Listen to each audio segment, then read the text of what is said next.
ठीक है, और उसके नंबर नहीं लिखे जाते हैं, ठीक है, और फिर लिखा जाता है, क्या हुआ, जैसे हमने ये लिखा था,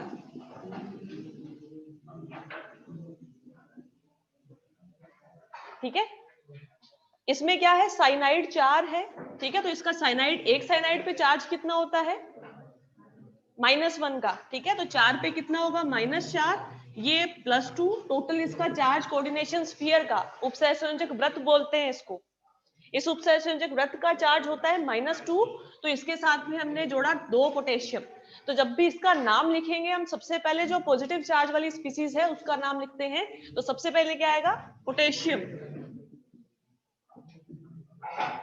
ठीक है, इसका नंबर नहीं लिखते हैं, ठीक है, जो कोऑर्डिनेशन स्फीयर के अलावा दूसरा पार्ट यूज करते हैं उसका नंबर नहीं लिखते, ठीक है, जो कोऑर्डिनेशन स्फीयर के अलावा जो पार्ट होता है उसका नंबर नहीं लिखते, उसका सिर्फ नाम लिखते हैं, ठीक है।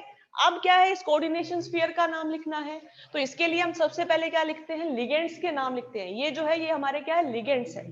लिगेंड क्या होते हैं, जो इलेक्ट्रॉन दाता होते हैं, इलेक्ट्रॉन देने वाले होते हैं, ठीक है, इलेक्ट्रॉन डोनर होते हैं जो आसानी से इलेक्ट्रॉन को इन मेटल्स के एम्प्टी ऑर्बिटल्स के अंदर देते हैं, ठीक है, इन कक्षकों में देते हैं, खाली कक्षक जो कि किसके पास होते हैं, मेटल्स के पास। यहाँ पर हम ज्यादातर कौन सी मेटल यूज करते हैं, ट्रांजिशन मेटल या संक्रमण धातु, ठीक है, तो सबसे पहले लिगेंड का नाम लिखेंगे, अगर लिगेंड एक से ज्यादा है तो हम अल्फाबेटिकली लिखते हैं, ठीक है, यहाँ पर एक ही लिगेंड है, इसको लिखा जाता है साइनाइड को साइनो से, ठीक है, इसके साथ इसका नंबर भी लिखा जाता है, ठीक है, तो सबसे पहले ये क्या है, टेट्रासाइनो, ठीक है, सबसे पहले लिगेंड का नाम विद देयर नंबर, नंबर कैसे लिखेंगे, 2 है तो डाई, 3 है तो ट्राई, 4 है तो टेट्रा, इस तरह से, ठीक है, और अगर हमारे पास लिगेंड जो है वो बहुत ज्यादा बल्कियर है, बड़ा है, तो हम उसकी जगह क्या यूज करते हैं, बिस, ट्रिस, टेट्राकिस, इस तरह से, ठीक है, ये यूज किया जाता है। तो यहाँ पे ये क्या है, टेट्रासाइनो, ये हमारी मेटल है, मेटल का नाम क्या है, निकल, ठीक है, अगर ये पूरा कोऑर्डिनेशन स्फीयर नेगेटिवली चार्ज है, ठीक है, यानी इस पूरे कोऑर्डिनेशन स्फीयर उपसहसंयोजक वृत्त के ऊपर नेगेटिव चार्ज है, तो उस मेटल के नाम के पीछे हम 8 लगाते हैं, ATE, ठीक है, तो ये हमारा क्या होगा, निकलेट, ठीक है, यानी ये क्या होता है, पोटेशियम टेट्रासाइनो निकलेट। अब इसके आगे इसका क्या लिखा जाता है, ऑक्सीडेशन नंबर, किसका, निकल का, और वो कितना है, 4 बोला कोई ना, 2 होता है, और इसको किस तरह से लिखा जाता है, रोमन लेटर्स, ठीक है, इस तरह से नाम लिखते हैं हम इसका। अच्छा, ये हो गया, हमें क्या करना है, नेक्स्ट वाला हाइब्रिडाइजेशन करना है, ठीक है,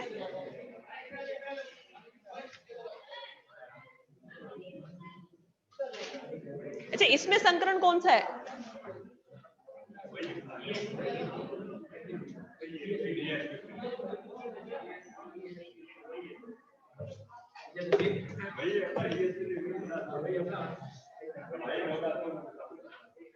DSP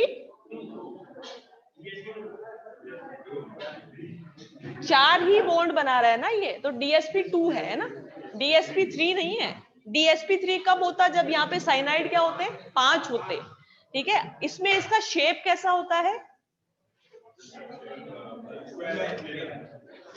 वर्गाकार समतलीय होता है, और अगर यहाँ पे साइनाइड 5 होते तो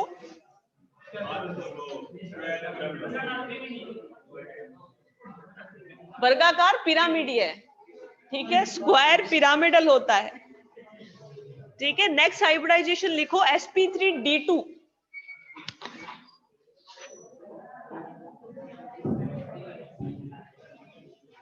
नेक्स्ट संकरण है आपका sp3d2,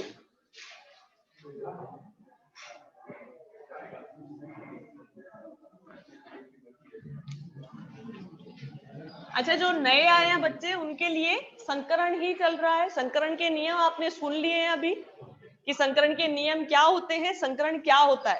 ठीक है, अब ये क्या है, संकरण के टाइप है कि संकरण के प्रकार कौन कौन से होते हैं। तो टाइप मैंने आपको पहले sp sp2 sp3 sd3 ये सारे dsp2 ये सारे बता चुकी हूँ। आज हम जो पढ़ रहे हैं वो sp3d2 है, और इनको लिखना किस तरह से है वो अभी आपको पता चल जाएगा। ठीक है,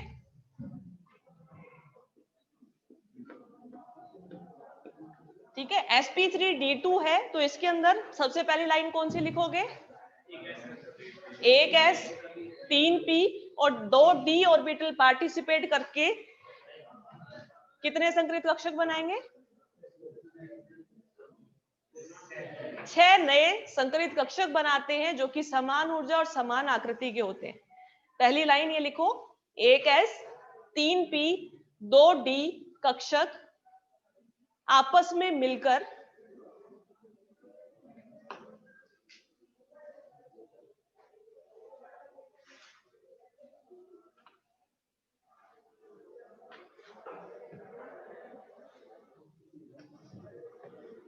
छह नए संकरित कक्षक बनाते हैं, आपस में मिलकर 6 नए संकरित कक्षक बनाते हैं। एक s 3 p 2 d मिलकर 6 नए संकरित कक्षक बनाते हैं जो समान ऊर्जा और समान आकृति के होते हैं, जो समान ऊर्जा और समान आकृति के होते हैं।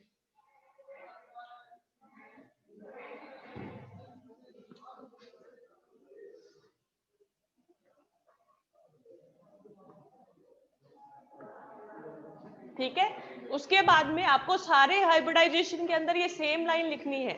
जैसे sp हाइब्रिडाइजेशन है तो उसमें क्या लिखोगे कि एक s कक्षक एक p कक्षक आपस में मिलकर 2 नए संकरित कक्षक बनाते हैं जो समान ऊर्जा समान आकृति के होते हैं। ठीक है, तो इस तरह से आपको सब में लिखना है। उसके बाद में आपको बनाना है इसका ऑर्बिटल डायग्राम, कक्षीय आरेख। ठीक है, कैसे बनाओगे, एक s ऑर्बिटल का शेप क्या होता है, ठीक है, एक होगा, 2 3 है आपके p ऑर्बिटल कौन कौन से होते हैं, px py और pz। ठीक है, तो 3 p ऑर्बिटल, आप चाहे इनको अलग अलग बना दो चाहे इनको एक में ही बना दो।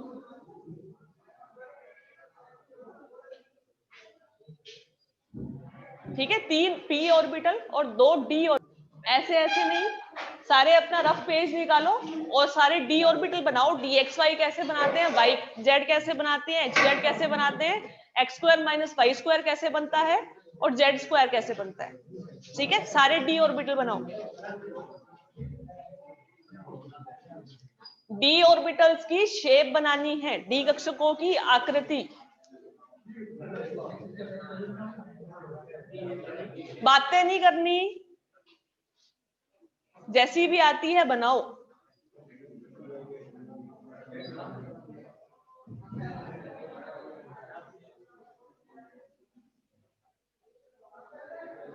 बनाओ, d ऑर्बिटल्स की शेप बनानी है।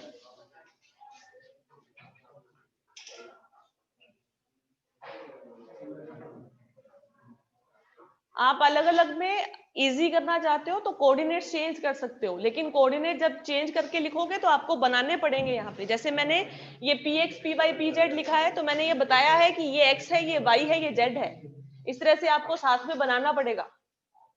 ठीक है, या फिर यहाँ लिख दो कि ये क्या है, x है, ये y है और ये z है। ठीक है, इस तरह से लिखना। ये क्या है, dz² है, इसमें मैंने सेम रखा है, ये भी z है, ये भी z है ना। इसके अंदर मैंने चेंज किया था लेकिन हम नहीं कर रहे हैं। अगर नहीं करते हैं तो ये हमारा dx² - y² है। ठीक है, ये x एक्सिस है और ये y एक्सिस है। तो अगर आप चेंज करके लिखते हो तो आपको कोऑर्डिनेट्स दिखाने पड़ेंगे। हर d ऑर्बिटल में अगर आपके कोऑर्डिनेट्स चेंज होते हैं तो आपको चेंज करके बनाना पड़ेगा।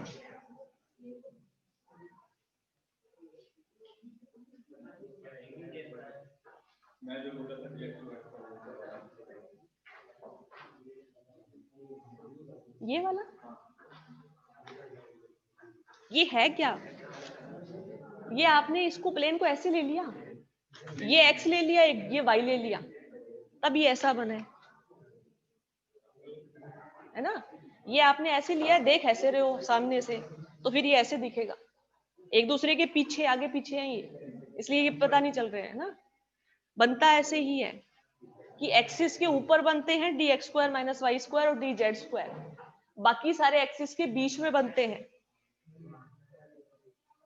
आप नेक्स्ट ईयर में जब कोऑर्डिनेशन कंपाउंड पढ़ोगे तब आपको ये इसकी वजह से और बहुत सारी चीजें होती है, ठीक है, वो पता चलेगी। तो आपको शेप पता होनी चाहिए कि डी ऑर्बिटल की शेप कैसी होती है, ठीक है। सबसे पहले बनाओ डी एक्स वाई,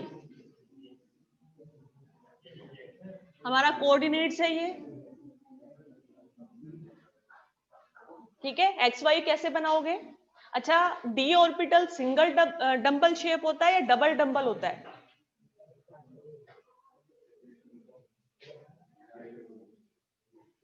डंबल। ये एक पी ऑर्बिटल हम किस तरह से बनाते हैं? इस तरह से, ये पी जेड है ना। तो ये क्या है? सिंगल डंबल शेप है। डंबल शेप क्या होता है? जिसमें ये ऊपर की तरफ एक लोब हो, नीचे की तरफ एक लोब हो, ये सिंगल डंबल होता है, ठीक है। डी ऑर्बिटल जितने भी होते हैं वो क्या होते हैं? डबल डंबल होते हैं, ठीक है। डबल डंबल का मतलब इसके साथ में एक ऑर्बिटल इस तरह से और आएगा, ठीक है। हमेशा 4 लोब होते हैं डी ऑर्बिटल के अंदर। तो आपको सबसे पहले बनाना है क्या? D X Y. D X Y को किस तरह से बनाओगे? अगर हमने ये एक्स ऑर्बिटल लिया है, ये वाई लिया है, तो आप क्या करोगे? मैंने आपको ये बताया कि एक्स वाई, वाई जेड और एक्स जेड तीनों डी ऑर्बिटल अक्षों के बीच में बनता है, ठीक है। हमारे एक्सिस है ये है एक्स और ये वाई, इन दोनों के बीच में बनेगा आपका डी एक्स वाई, ठीक है।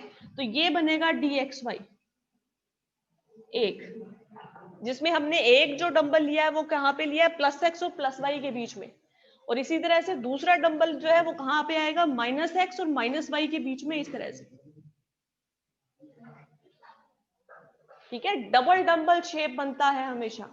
और जो D X Y, Y Z, X Z है वो अक्षों के बीच में होता है हमेशा, ठीक है।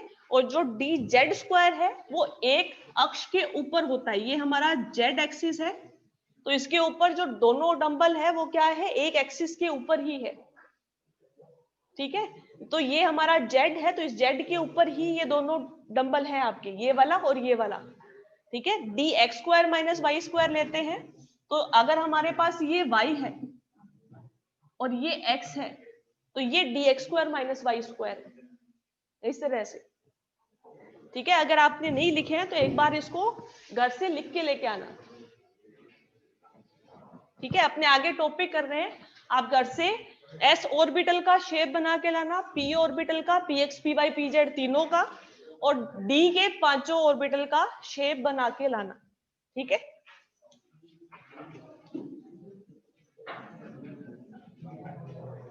ठीक है, ये हमारा हाइब्रिडाइजेशन है, कौन सा? sp3d2, ठीक है। तो इसमें एक s ऑर्बिटल पार्टिसिपेट करता है, 3 p पार्टिसिपेट करते हैं, कौन कौन से? px, py और pz, ठीक है। 2 d पार्टिसिपेट करते हैं, एक डी जेड स्क्वायर लिख दिया, एक D X square minus Y square लिख दिया, ठीक है। इनसे कितने हाइब्रिड ऑर्बिटल्स बनेंगे? 6 बनेंगे। जितने पार्टिसिपेट करते हैं उतने ही नंबर के हाइब्रिड ऑर्बिटल बनते हैं, ये हमारा रूल है हाइब्रिडाइजेशन का, ठीक है। तो 6 बनेंगे। 6 का शेप क्या होता है? ओक्टाहेड्रल, अष्टफलकीय संरचना होती है, ठीक है। या फिर हम इसे बोल सकते हैं वर्गाकार द्विपिरामिडीय, ठीक है। Square bi pyramidal. ये कैसे बनेगा कि एक तो आपका बनेगा, स्क्वायर को किस तरह से बनाया था आपने? इस तरह से कि एक प्लेन के ऊपर क्या है? 4 बॉन्ड है ना। और अगर हमने इस 5 बॉन्ड लिए थे तो अब हमने क्या किया था? वर्गाकार पिरामिडीय, यानी एक बॉन्ड ऊपर की तरफ, 4 है इसे एक प्लेन के ऊपर, एक है ऊपर की तरफ, यानी ये क्या है? वर्गाकार पिरामिडीय। अब हम क्या करेंगे? छठा जोड़ेंगे यहाँ पे, ठीक है। तो ये क्या हो जाएगा? वर्गाकार द्विपिरामिडीय, ठीक है। या फिर इसको बोलते हैं अष्टफलकीय या ओक्टाहेड्रल स्ट्रक्चर, ठीक है। तो ये किस तरह से बनेगी कि अगला बॉन्ड जो है वो एक ऊपर की तरफ है और एक नीचे की तरफ। ये सारे कक्ष कौन से हैं? sp3d2 के हैं, सेम एनर्जी सेम शेप के, ठीक है। और ये जो ज्योमेट्री बनती है ये कैसी होती है, ओक्टाहेड्रल, अष्टफलकीय।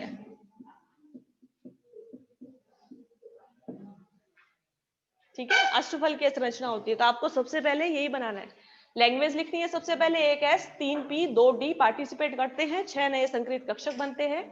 फिर आपको ऑर्बिटल्स बनाने हैं, ऑर्बिटल बना के उनकी ज्योमेट्री बनानी है।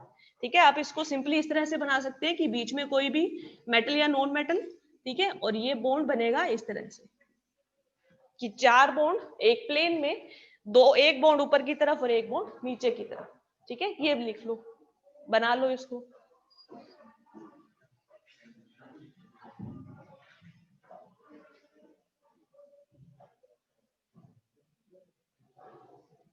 ऑक्टाहेड्रल को मैं दोबारा लिख रही हूँ, इस तरह से लिखते हैं,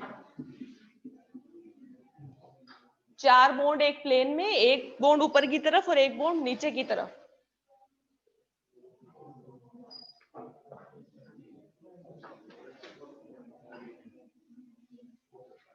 ठीक है, इसमें बॉन्ड एंगल कितना होगा, 90 डिग्री। 90 डिग्री कैसे है कि एक प्लेन पे हमने 4 बॉन्ड बनाए हैं, तो चारों कहाँ पे है, लगभग एक दूसरे के डायगोनल है, एक दूसरे को काट रहे हैं, 90 डिग्री पे काटेंगे। एक ऊपर की तरफ है तो ये इन सब के साथ क्या है, 90 डिग्री पे है, और नीचे वाला इन सब के साथ क्या है, 90 डिग्री पे। तो सारे के सारे एंगल जो है वो कितने आएंगे, 90 डिग्री। बॉन्ड एंगल इसमें क्या होता है, 90 डिग्री। स्ट्रक्चर क्या होती है, ऑक्टाहेड्रल, या इसे बोलते हैं अष्टफलकीय। ठीक है, अब एग्जाम्पल लिखो, SF6, SF6 सल्फर हेक्साफ्लोराइड। ठीक है, आपको सारे हाइब्रिडाइजेशन इसी तरह से लिखने हैं। सबसे पहले नाम, उसका लैंग्वेज कि इतने ऑर्बिटल पार्टिसिपेट करते हैं, फिर ऑर्बिटल डायग्राम, फिर उसका एक एग्जाम्पल। एग्जाम्पल में सबसे पहले जो आपका सेंट्रल एटम है, केंद्रीय परमाणु जो है, उसका इलेक्ट्रॉनिक विन्यास। तो सल्फर का इलेक्ट्रॉनिक विन्यास लिखो,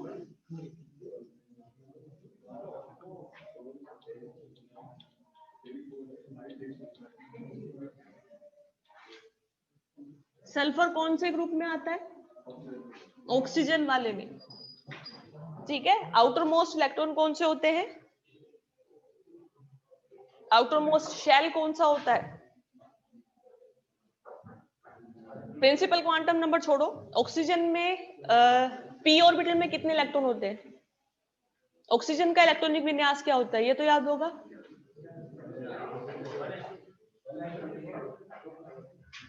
2s2 2p4 होता है। ठीक है, तो उसी का ही क्या है, सल्फर है, उसके जस्ट बाद आता है, तो उसके जस्ट बाद का मेन प्रिंसिपल क्वांटम नंबर होगा।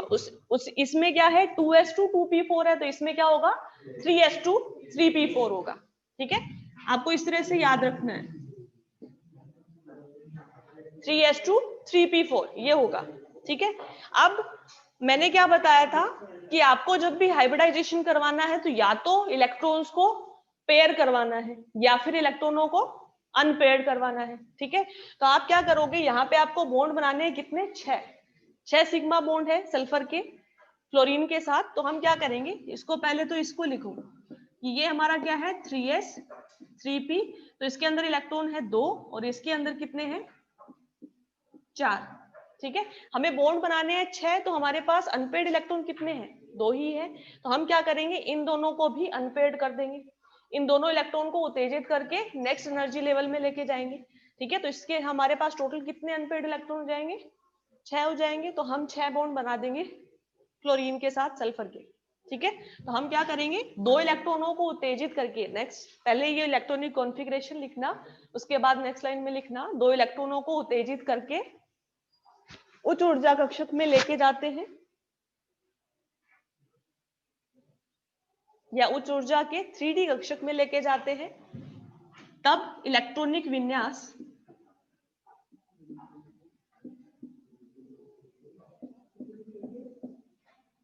थ्री डी कक्षक में लेके जाते हैं, तब इलेक्ट्रॉनिक विन्यास 3s 3p और 3d।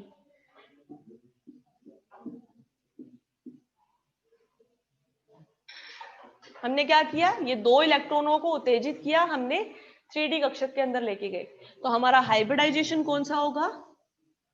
sp3d2। ठीक है, यानी कौन कौन से ऑर्बिटल पार्टिसिपेट कर रहे हैं? sp3 और d2।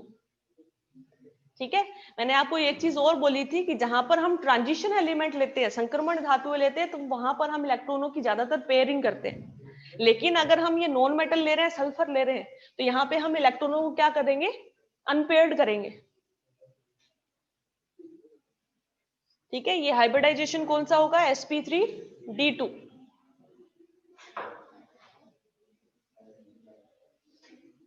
ठीक है, इसके बाद में इसकी स्ट्रक्चर बनाओ, ज्योमेट्री लिखो और बॉन्ड एंगल लिखो।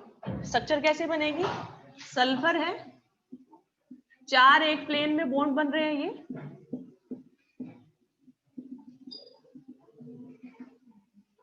ठीक है, एक बॉन्ड ऊपर की तरफ, एक बॉन्ड नीचे की तरफ। ये SF6 की स्ट्रक्चर है। ज्योमेट्री या ज्यामिति अष्टफलकीय लिख दो, ऑक्टाहेड्रल लिख दो, या फिर स्क्वायर बाइपिरामिडल, वर्गाकार द्विपिरामिडीय लिख दो।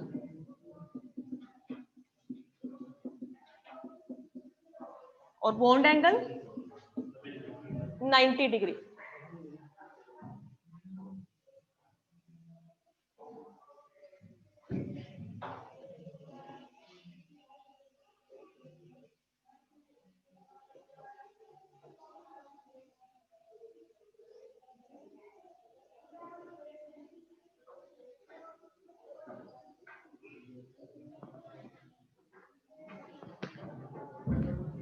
ठीक है, आपको सारे हाइब्रिडाइजेशन इसी तरह से ही लिखने हैं।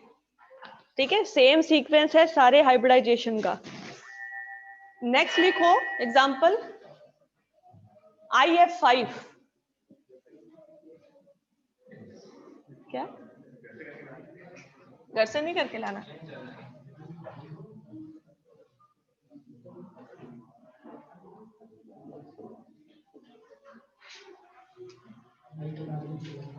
अब इसमें हाइब्रिडाइजेशन आपका होगा ऐसे, क्या क्या क्या क्या होगा? आपको अच्छा, हाइब्रिडाइजेशन जब भी देखते हैं हम, तो सिग्मा बॉन्ड काउंट करते हैं, इसके साथ में क्या काउंट करते हैं? लोन पेयर को। ठीक है, तो देखना इसमें कहीं लोन पेयर तो नहीं है क्या, फिर बताना हाइब्रिडाइजेशन कौन सा है।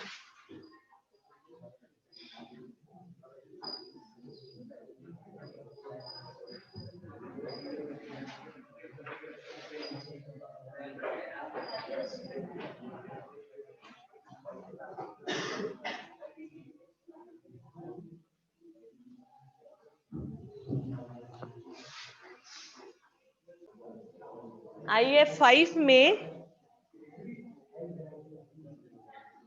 कौन सा हाइब्रिडाइजेशन है?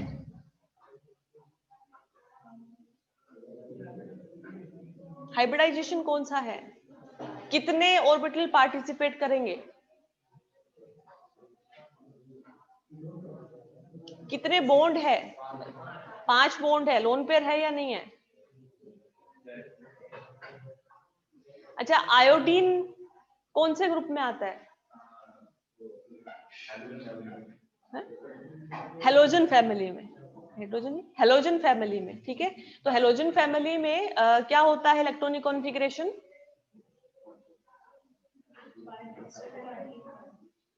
S2p5 होता है। ठीक है, तो यहाँ पे आयोडीन का भी क्या होगा? S2p5 होगा। ठीक है, अब P5 है तो p ऑर्बिटल के अगर हम जितने भी इलेक्ट्रॉन हैं उनको अनपेयर्ड कर दें, तो आपके पास 5 अनपेयर्ड इलेक्ट्रॉन मिल जाएंगे। मिल जाएंगे ना? P5 है, P5 को किस तरह से लिखते हैं? ये S2p5, ये S2 है और ये P5 है। हमें बॉन्ड कितने बनाने हैं? 5, है ना? तो यहाँ पे अगर हम इन 2 इलेक्ट्रॉन को अनपेयर्ड कर दे तो हमारे पास इलेक्ट्रॉन कितने होंगे? 5 हो जाएंगे। अभी तो सिर्फ एक ही अनपेयर्ड इलेक्ट्रॉन है, ये वाला। है ना। अगर हम इन दोनों को एक्साइट करके आगे वाले इलेक्ट्रॉनिक लेवल में लेके चले जाएं तो हमारे पास क्या होगा, 5 अनपेयर्ड इलेक्ट्रॉन होंगे, हमें 5 ही बॉन्ड बनाने हैं। F के साथ हमारे 5 बॉन्ड बन जाएंगे आयोडीन के। अब ये जो बचा ये क्या होता है, ये लोन पेयर होता है। ठीक है, तो आयोडीन के पास अगर आपको ऐसे कोई भी किसी भी तरह के एग्जाम्पल मिलते हैं तो आपको क्या करना है, जैसे आयोडीन लिखा, आयोडीन के आउटर मोस्ट शेल के अंदर कितने इलेक्ट्रॉन होते हैं टोटल, 7 है ना, 5 और 2 7, आप लिख लो 7, यहाँ पे बना लो इनको, 1 2 3 4 5 6 7। ठीक है, अब क्या करो, 5 फ्लोरीन है तो 5 जोड़ दो, 1 2 3 4 और 5, एक बच गया हमारा, ये क्या होगा, एक लोन पेयर होगा। यानी ये भी पार्टिसिपेट करेगा हाइब्रिडाइजेशन के अंदर, लेकिन इसके इलेक्ट्रॉन हम अनपेयर्ड नहीं करेंगे, ये लोन पेयर की फॉर्म में हमें मिलेगा। ठीक है, इस तरह से आपको ये याद रखना है। ऐसे ही अगर हमारे पास ऐसी कोई स्ट्रक्चर आए जिसमें हमें क्या लेना हो, I- लेना हो, ठीक है, तो हम क्या करेंगे, I- अगर है तो यहाँ पे 7 की जगह 8 इलेक्ट्रॉन बना देंगे। ठीक है, तो हमारे पास अब क्या बचेगा, एक लोन पेयर बचेगा और साथ में एक इलेक्ट्रॉन और बच जाएगा। वो आगे एग्जाम्पल पढ़ेंगे तब आप देखना। ठीक है, ये आपको बाद में देखने को मिलेगा, लेकिन अगर ऐसा कोई एग्जाम्पल है तो आपको देखना क्या है, जैसे आयोडीन का एग्जाम्पल आ गया कोई भी, क्लोरीन का एग्जाम्पल आ गया कोई भी, जिनोन का एग्जाम्पल आ गया कोई भी। ठीक है, तो उन सब में आपको क्या करना है, सबसे पहले लिखना है उनको, आयोडीन या क्लोरीन या जिनोन को, उसके बाद में इसको लिखना है कि उसके आउटर मोस्ट शेल में टोटल कितने इलेक्ट्रॉन है, उसको आपको यहाँ पे लिख देना है। ठीक है, फिर आपको क्या करना है, उस कंपाउंड के अंदर जो भी एग्जाम्पल है आपका, उसके अंदर टोटल कितने सिग्मा बॉन्ड है वो सिग्मा बॉन्ड बना देने। ठीक है, सिग्मा बॉन्ड बनाने के बाद में जो बचा, अगर वो पेयर्ड है यानी उसके पास क्या होगा, एक लोन पेयर होगा। तो यहाँ पे ये जो हाइब्रिडाइजेशन है ये कौन सा होगा, 1 2 3 4 5 और 6 कक्षकों से बना हुआ हाइब्रिडाइजेशन होगा, तो वो कौन सा होगा, या तो sp3d2 होगा या d2sp3 होगा। ठीक है, फिर आपको ये बना के देखना है। ठीक है, तो अब यहाँ पे क्या है कि ये 2 इलेक्ट्रॉन जो है अगर इनको हम अनपेयर्ड करते हैं तो ये कहाँ पे जाएंगे, 3 नहीं 5 है। ठीक है, अगर आपको ये नहीं पता 3 4 5 क्या है तो आप सिंपल ये लिख दो, sp_d लिख दो। ठीक है, तो ये d ऑर्बिटल में जाएगा, d में जाएगा तो ये दोनों इलेक्ट्रॉन यहां से निकल के कहां चले जाएंगे, यहाँ, और टोटल जो हाइब्रिडाइजेशन होगा वो कौन सा होगा, sp3d2 ही होगा। ठीक है, अब इसका शेप क्या होगा,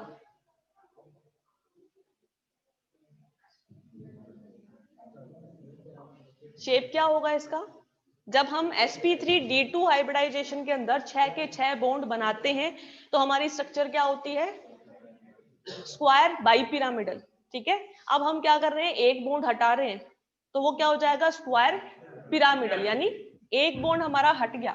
ये स्ट्रक्चर इस तरह से बनेगी, हम एक प्लेन वाला फ्लोरीन नहीं हटाएंगे कभी भी, इन चारों में से पहले नहीं हटाएंगे, पहले अगर हमें हटाना हुआ तो हम कौन से हटाएंगे, ये जो आपके एक ऊपर की तरफ एक नीचे की तरफ आ रहा है इनमें से कोई एक फ्लोरीन हटाएंगे। ठीक है, तो 5वां बॉन्ड ये, तो छठा हमारा क्या होगा, लोन पेयर होगा। ठीक है, तो लोन पेयर कोई बॉन्ड नहीं है, तो हमारी स्ट्रक्चर ये कौन सी होगी, स्क्वायर पिरामिडल, वर्गाकार पिरामिडीय।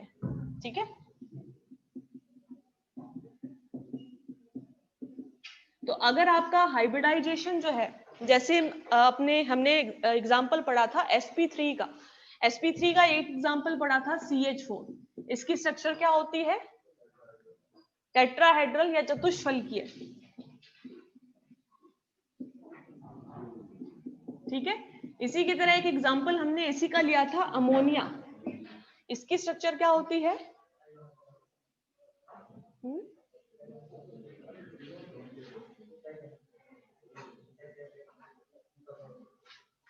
वो सिंपल पिरामिडल कहलाएगी, ट्राइगोनल नहीं होगा। ठीक है, अमोनिया की जो स्ट्रक्चर बनाते हैं उसमें क्या होता है, नाइट्रोजन पर एक लोन पेयर होता है, चौथा बॉन्ड नहीं बनता है ना। तो हमने कहा था कि यहाँ पे बॉन्ड एंगल चेंज होता है, किसकी वजह से, lone pair bond pair repulsion की वजह से। तो इसकी जो आकृति है कॉमनली हम जो लिखते हैं वो कौन सी होती है, पिरामिडल होती है, ना कि हम बोलते हैं टेट्राहेड्रल।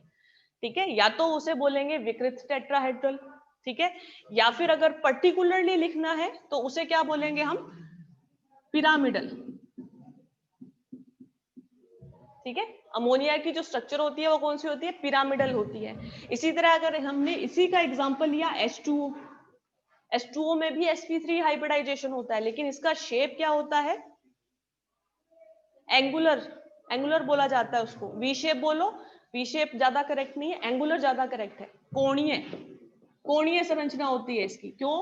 क्योंकि हम जो लोन पेयर है उसको काउंट नहीं करेंगे, इसका जो भी ये इस तरह से बनता है H2O, इसके पास क्या होते हैं, दो लोन पेयर इस तरह से। ठीक है, हमने कहा था बॉन्ड एंगल यहाँ भी चेंज होता है, आप देख के आए थे।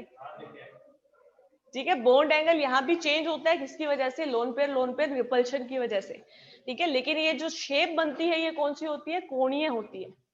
ठीक है, हाइब्रिडाइजेशन सेम है, तीनों के अंदर sp3 है, CH4 में स्ट्रक्चर है चतुष्फलकीय, अमोनिया में है पिरामिडल और H2O में है एंगुलर या कोणीय। इसी तरह sp3d2 की जो स्ट्रक्चर है वो क्या होगी, अगर 6 के 6 बॉन्ड बना रहे हैं तो ऑक्टाहेड्रल, 5 बॉन्ड है, एक लोन पेयर है, तो स्ट्रक्चर क्या हो जाएगी, वर्गाकार पिरामिडल। ठीक है, यानी वर्गाकार, एक ही बॉन्ड बचेगा आपका, सिंगल पिरामिड आएगा। ठीक है, नीचे वाला बॉन्ड आपका हट जाएगा। तो इस तरह से आपके नेम चेंज हो जाते हैं स्ट्रक्चर के, वो आपको लिखना है। ठीक है, तो ये sp3d2 के दो एग्जांपल थे, इसको कंप्लीट लिखना। सबसे पहले आयोडीन का इलेक्ट्रॉनिक कॉन्फ़िगरेशन लिखना, फिर दो इलेक्ट्रॉन को एक्साइट करके उसका इलेक्ट्रॉनिक कॉन्फ़िगरेशन लिखना। ठीक है, फिर उसकी स्ट्रक्चर बनाना, उसका नाम लिखना स्ट्रक्चर का। ठीक है, और बॉन्ड एंगल लिखना। ठीक है, उसके साथ में ये आपका sp3d2 कंप्लीट हो जाएगा। उसके बाद में नेक्स्ट जो आएगा वो आएगा